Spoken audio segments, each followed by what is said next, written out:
Hello everyone, welcome. Welcome to this special session where we are going to discuss the preparation strategy for English language section for the upcoming banking exams of 2024, right? And this session would give you a roadmap of how you can plan your preparation in the English language section so that you can maximize your scores in the banking exams of 2024, which obviously includes SBI PO, IBPS PO. But not only that, all the exams that are based out of that pattern, you would be helped through this preparation strategy. Okay, right. And a similar session we have done on Quant and DI2. Abhishek sir had delivered that a couple of weeks back. If you have not watched that, go ahead and watch that session too after watching today's session. That would be also very, very helpful. I'll put the link in the description section. Now, coming back to the English language section, all of you know the importance of English language section. So, having a good score or capability to score well in English language section becomes primary when it comes to your overall exams performance, right?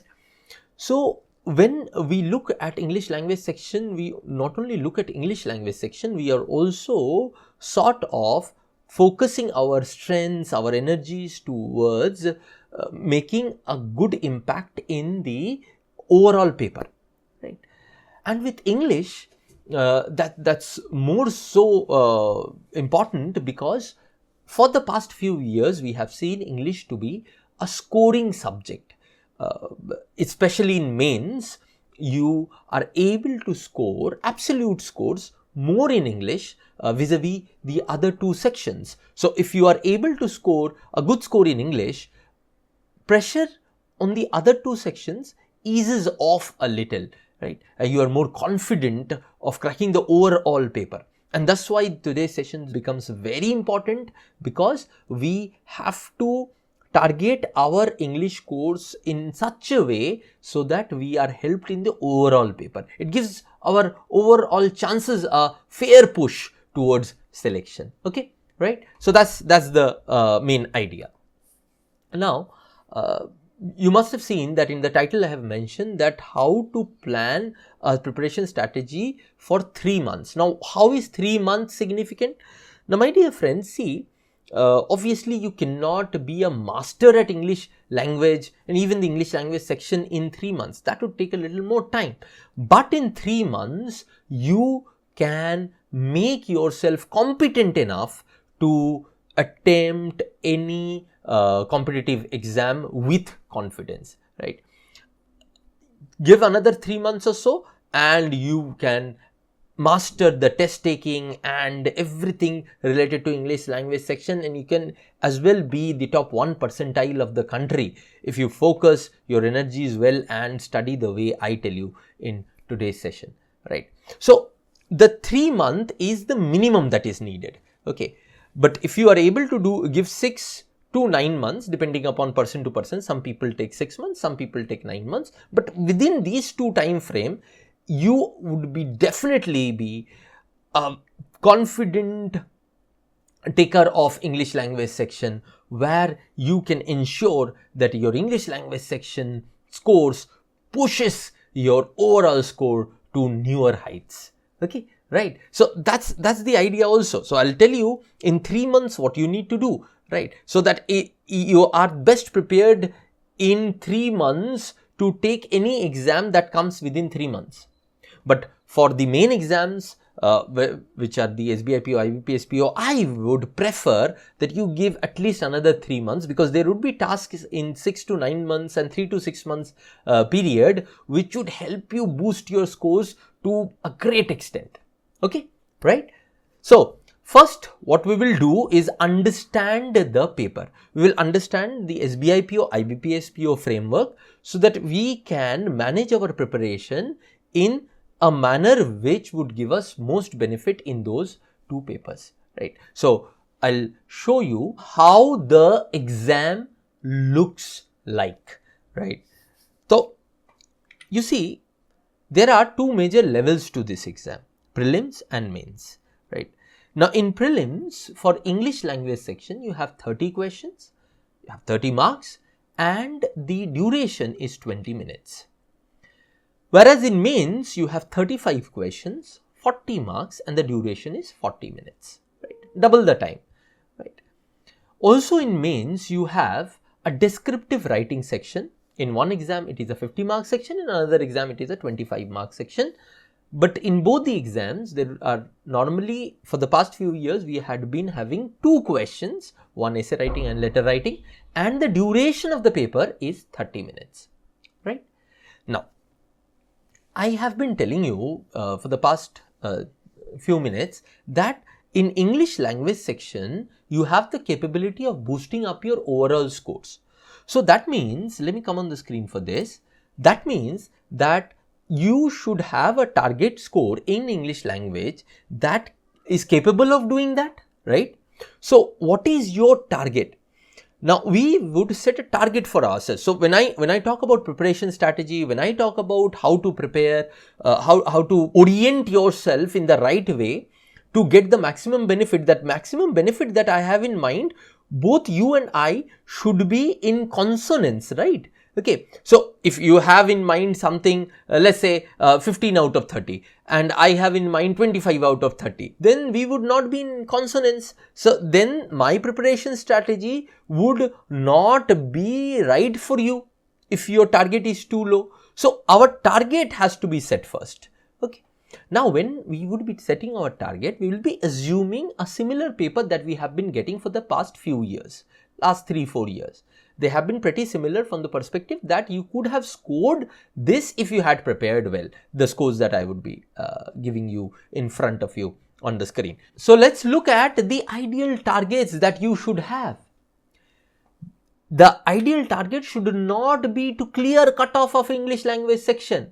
It should not be to get a 15, manage a 15 out of 13 pre or 20 out of 14 mains. No. In a similar difficulty level of paper that we have been getting in the past few years, 3-4 years, your target should be to score a 99 percentile and up, which roughly translates to 25 plus in pre, 24-25 plus in pre, and 30 plus in mains. Yes, the green should be your target. Because the preparation strategy that I am going to share with you has the power to give you these scores. Again, I am telling you, this is in a paper that is similar to what has been coming. Yes, after months of preparation, you will have an idea of identifying whether this paper is similar to what had been coming or it is more difficult. If it is a more difficult paper, obviously the scores would come down, but the percentile would remain there. So our major target is to be in the top 1% of the country, and that's why your score should be 99 percentile and above, na? Top 1% of the country. And you can do it if you follow the preparation strategy that I will be giving you in the next slide. Right. Now, before I give you the preparation strategy, let me tell you what I have done. I have divided the time period of preparation in 3, 6 and 9 months, right? And in 3 months, what you need to do, in 6 months, what you need to do, and in 9 months, what you need to do, I have given that, right? So what you need to, plan is that depending upon when you are watching this lecture and how many months that you have for your exam, on the basis of that, you plan your own schedule and do the topics and the practice in a likewise manner so that it gives you the best benefit. Okay, right? But before I give you the plan to study, let us understand what are the areas that we need to study. And that would be derived from what? That would be derived from the areas from where questions come in our paper, isn't it? Right. So first we will look at the areas and the kind of weightage that is there on each one of these areas in our paper in pre-mains, and then on the basis of that we will make our plan of preparation. Okay, right? So let me show you first the areas, 3 major areas that are tested. The first area is comprehension, the second area is usage, and the third area is vocab. I'm not including the descriptive writing, though I'll include the descriptive writing in our plan, right? I'm just talking about the pre and the mains exam of the objective exam. Comprehension, usage, and vocabulary. Now, comprehension means these questions: reading comprehension question, critical reasoning question, parajumble question, para-completion question, summary question. All of these comes under the gamut of comprehension questions. Usage questions means error spotting question, error correction question. Then there will be match the following, match in the right order, find out the errors in those orders. All of these kind of questions are nothing but extension of error spotting and error correction, those questions. And vocab based questions or vocab application questions are fill in the blanks, cloze test, synonyms, antonyms, direct synonym antonyms, or word usage questions. All of these would come under vocab application questions. Okay, right? Even para completion would have some amount of fill in the blanks and some amount of comprehension. This would be a mixture of the both, right? Now, the distribution of marks in pre and mains on each one of these areas. So first, let's look at comprehension. On an average, we see 30 to 40% of your paper in pre to be from the area of comprehension. Okay. Now, in mains, it goes up to 40 to 60% of the paper. So, the comprehension's weightage in mains is more than what it is in pre, right? Now, coming to the usage part, in pre it is 30 to 40%. Whereas in mains it is 20 to 30% for the past 2-3 years I'm talking about, right? So I collected all the past 2-3 years paper pattern and on the basis of it I am telling you. Yes, in some paper there might be a little bit of more usage, a little less comprehension, that can happen, but on an average. Vocabulary. In pre 30 to 40% vocabulary, but in mains 15 to 25%. It comes down to half of what you get in pre, right? So if you look at in pre, the weightage is more or less similar for all the three areas, because see, if I look at the question, types of question, there are no question beyond these three areas. Comprehension, usage, vocab. In your objective paper of pre and mains, there are no questions beyond these three areas.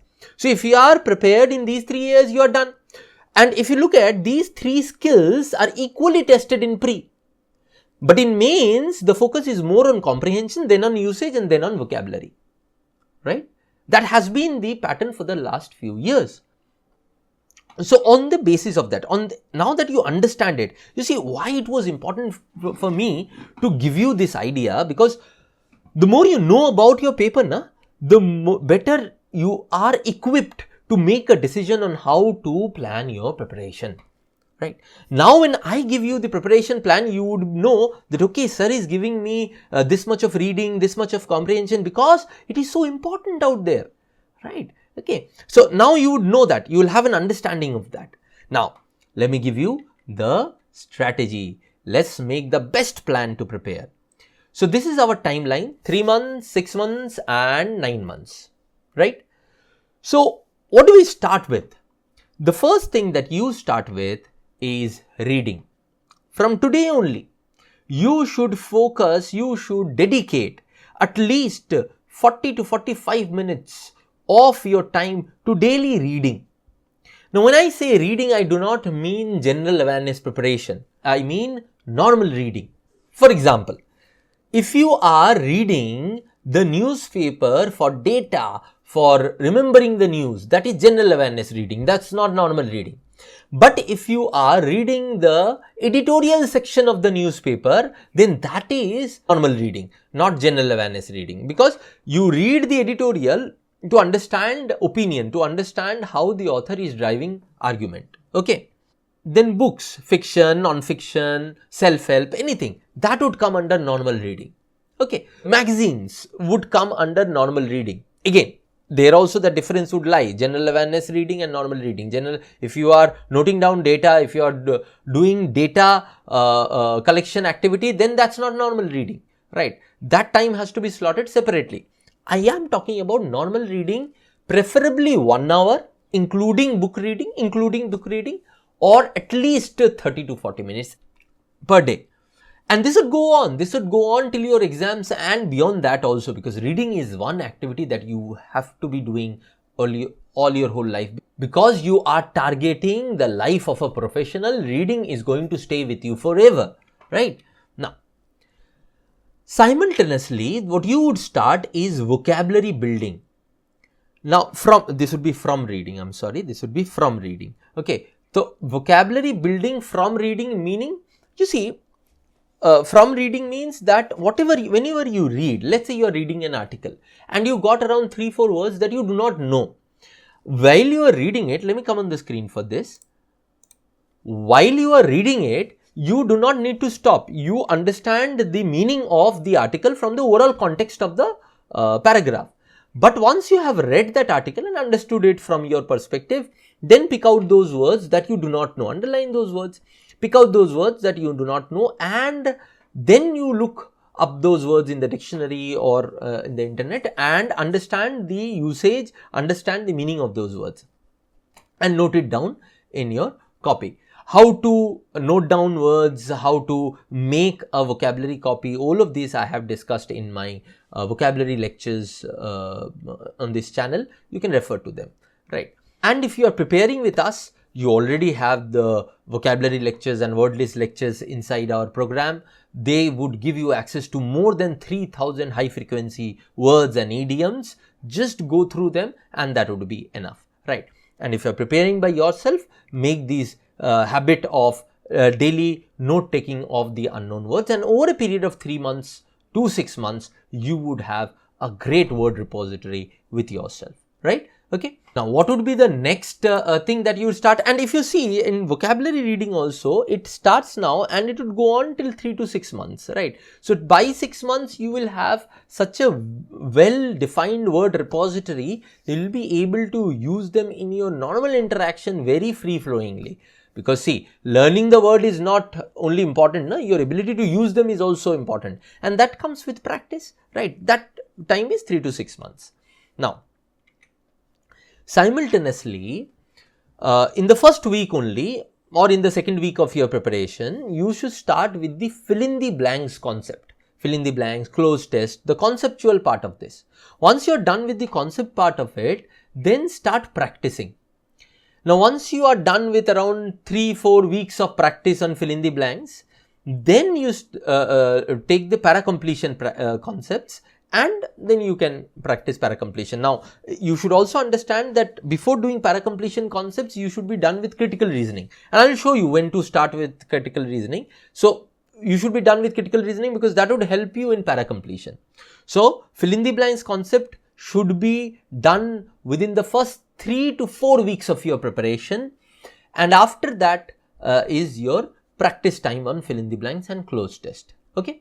Right? So, how would you manage it in your first week, second week, third week? That you can plan. What I am saying is the moment by which you should be completed with those concepts. Vocabulary building from reading starts with the reading activity only from the first week. And with that, if you can give time to fill in the blanks concept, start with in the first week. Or you want that you get some comfort level with the reading activity and vocabulary building activity, then you want to start, then start it in the second week. But whenever you start, you should be over with the concepts within the first month of your preparation, and then only practice. And after 2 or 2.5 months of fill in the blanks concepts and practice, you can do the para completion also. Okay.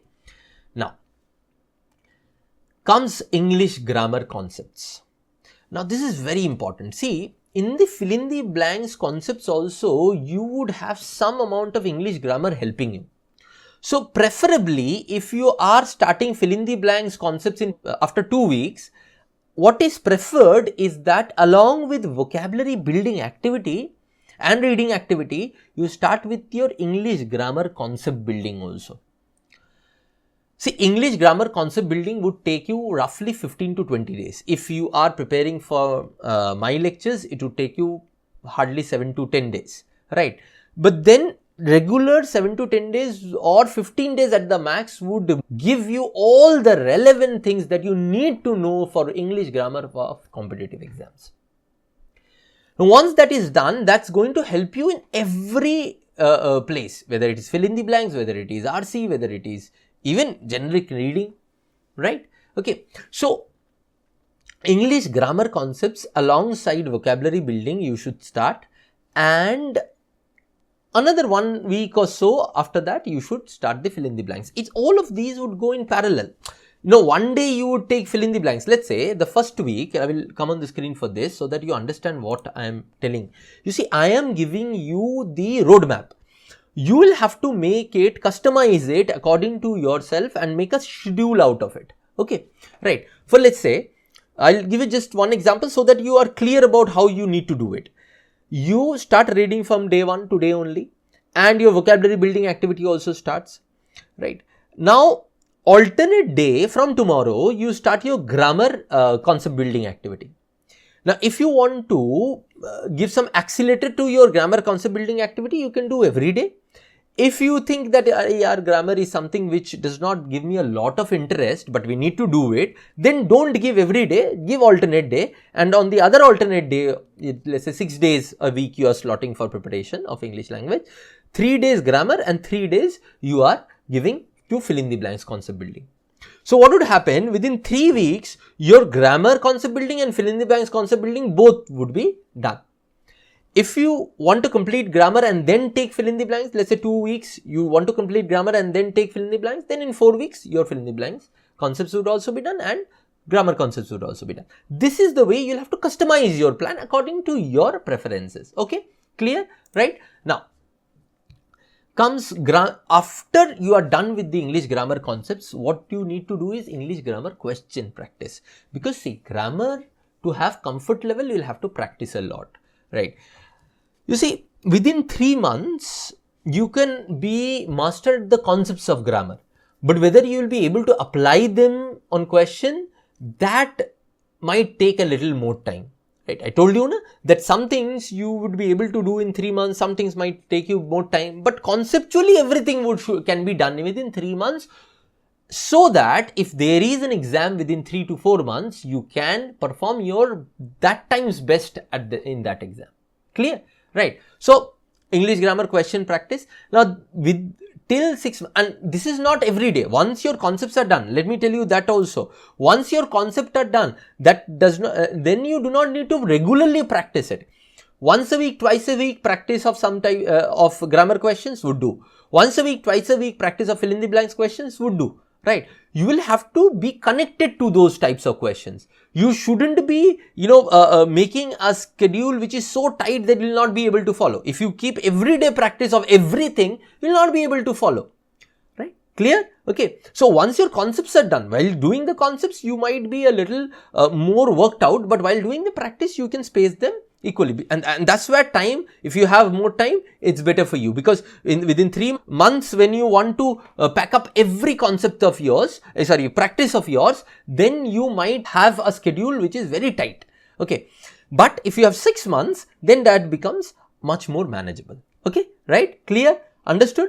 Now, let's move on to the next thing. Next thing is reading concepts, including critical reasoning. You see, reading and critical reasoning goes hand in hand. Don't listen to anyone who says that reading comprehension can be done without critical reasoning. No, it cannot be done. As a matter of fact, the reason why in our English course critical reasoning is also a part of it is because you cannot be good at reading comprehension until and unless you understand critical reasoning.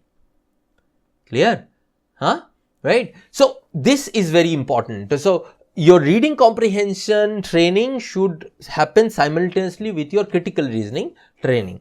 Now, so reading concepts including CR you can start after 3 weeks or so, from the starting day, because ideally I would want 70-80% of grammar concepts, fill in the blanks concepts are done, right?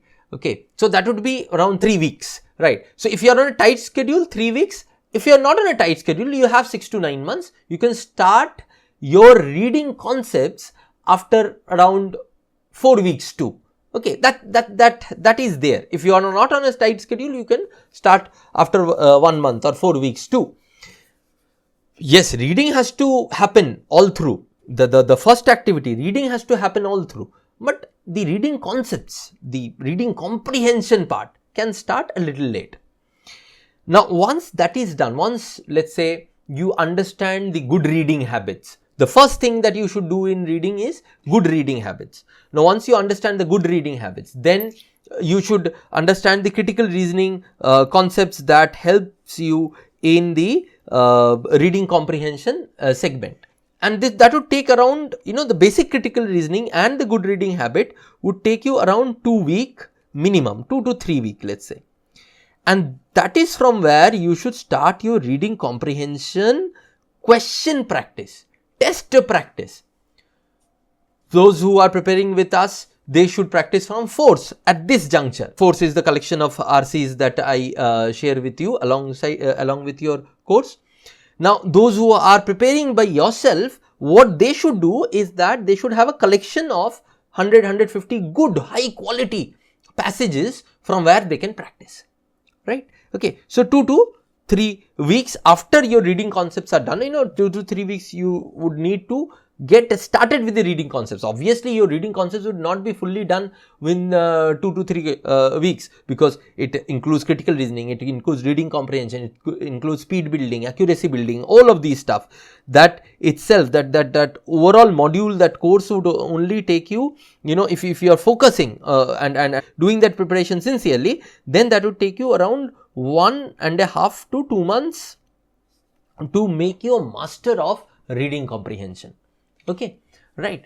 But then after 2 weeks of your starting of reading concepts, you can start your practice, because unless you practice, you will not become a master at reading comprehension. Right. So the reading concepts, if you start at around 1 month, within 1.5 month or 2 months, your reading concepts would be done. And at 1.5 months or so, you would be starting your reading practice. And within the next 1.5 months, you would have done substantial practice. Obviously, if you have more time, then you will get more time to practice. Okay, and that would be better obviously for you. So that was reading, the most important part, because that is going to help you in every place. You see, the more you read, the better you become at these types of questions, the better you become equipped to handle reading comprehension. Okay. Now, the last thing is descriptive writing. If you have a little more time, let's say 6 months, you do not need to do for the first 3 months descriptive writing. What you need to do is after 3 months, once your overall conceptual background is more or less now strong, right? Whichever plan you have, your overall concepts would be done by 3 months, isn't it? Okay. So once that is strong, you can learn the descriptive writing concepts. That would take you what, 2 weeks or so, right? If in an organized way you learn writing, that will take you hardly 2 weeks. After that, what is important is to practice writing regularly. Now, when I say regularly, does that mean every day? No, my dear friend. When I say regularly, again, practicing regularly means that every week you will have to do something on that, so that you keep yourself connected to that particular topic. Okay, right. So let's say twice a week writing activity is more than enough. If you have exam in 6 to 9 months, twice a week from 3 months from 3.5 months, for the next 3.5 months or 4 months, twice a week writing would be more than enough to make you amazing at writing. Okay, right? So this is the way, this is the road map which you should have while preparing your study plan for English language section, and which would give you the best benefit in your exams if you follow it sincerely, right? I'll give you the page once again. You can, take a picture of this page so that you have this in front of you while you are noting down and making your study plan, right? After that, what I will do is that I will tell you 2-3 things that remains that you need to keep in mind while you are preparing. And while you are making your preparation plan also, all of these things, you need to remember them so that you do not falter in between. Okay. right? Okay. So I'll give you the slide where the plan is, take a picture of this slide so that you can refer to this whenever you want, whenever you are making a study plan or preparation plan. Okay, right? Now, when we have done this, what are the additional things that we need to remember? The first thing that we need to remember is that there are some good habits that you need to inculcate. For example, reading, using words while you are speaking, while you are writing, right? Writing practice, all of these. I have already told you about them in your study plan roadmap, but then you will have to inculcate the good habits in them. We have so many bad habits while we read, while we write. I'll just give an example. While we read, a lot of times we, we vocalize the words. We mumble the words that we are reading. Now, why we do it for concentration, but what happens is the opposite happens. Now, what happens when we mumble it, a lot of times our mind's focus is on the mumbling and not on what we are reading and connecting them. Therefore, we do not understand the piece of writing in one reading. Why is it so? Because our brain's half focus is on mumbling, right? We are not there to rectify the whole passage. And rectifying the whole passage is not giving me extra marks. So why would I do it? A lot of you had been doing this from childhood to rectify, to mug up the passage. But you do not need to do that. You need to understand the passage, connect the passage, ideas, author's ideas, and then answer questions from that. Right. So these are bad habits. So vocalizing, sub-vocalizing, these are bad habits. You'll have to come out of these bad habits. So while you're preparing, think about these and start, coming out of those bad habits. Now, also in writing, for example, writing, one bad habit is that we try to make everything in our mind first and then write, right? And that is why we take a lot of time to write. We give a lot of time to introduction, right? So these are again bad habits. How do we get out of these bad habits? By writing more. Because you are reading, you know what is the right structure of writing. So while you would be writing, you would have an idea, this does not look like the things that I read. So automatically you would start changing your style.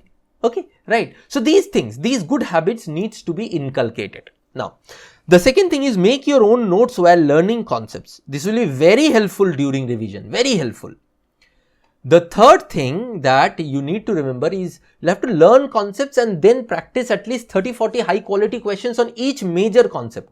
You see, everything, let's say for fill in the blanks. Fill in the blanks is broadly divided into 4 to 5 major concepts. Right. So, and therefore I divide it into 4 to 5 major classes. Na? So, after each one of those collection of concepts, you should practice for 30-40 questions, high quality questions on each major concept, so that you have an idea about how to approach those questions. Okay. Now, this practice needs to be done one day after the concept building. Don't delay it much. This is not that practice that I have talked about in the the study plan roadmap. No, that is a practice that you do after the concepts are made. This is a part of concept building. Okay, right? And the last 2 points. After concept phase, focus on 2 parameters of question solving while you are practicing. One is speed, another is accuracy. You see, if you watch my lectures on YouTube, right, you know that whenever I solve a question, I talk about time. I talk about time, that this is the time that you should have taken for this, right?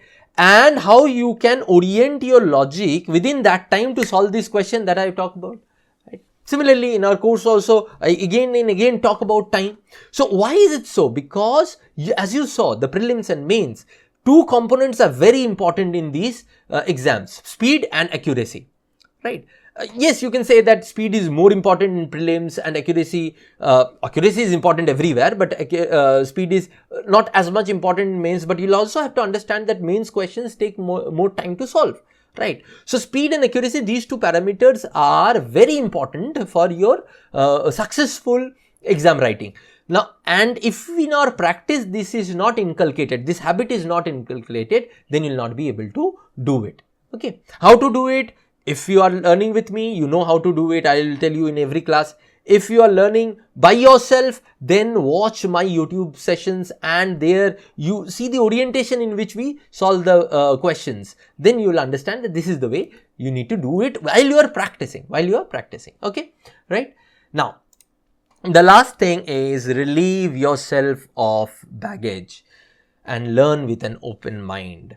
Now, what do I mean by this? You see, do not start with a baggage that English is a difficult language, English is something that you will not be able to master, उसमें तो cut off ही clear हो जाए तो बहुत बड़ी बात है. No, these baggages is going to destroy your chances of getting good scores in English.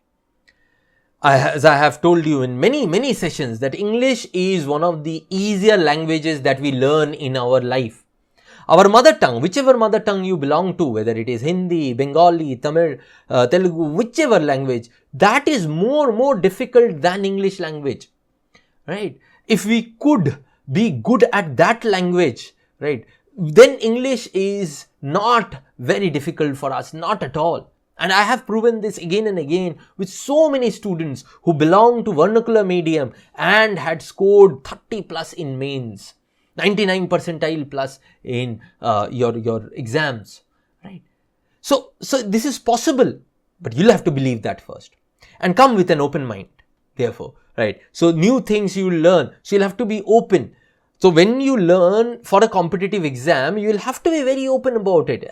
The thing that I said, reading wala example, you see, from our childhood we have been vocalizing, but vocalizing for memorizing is one thing.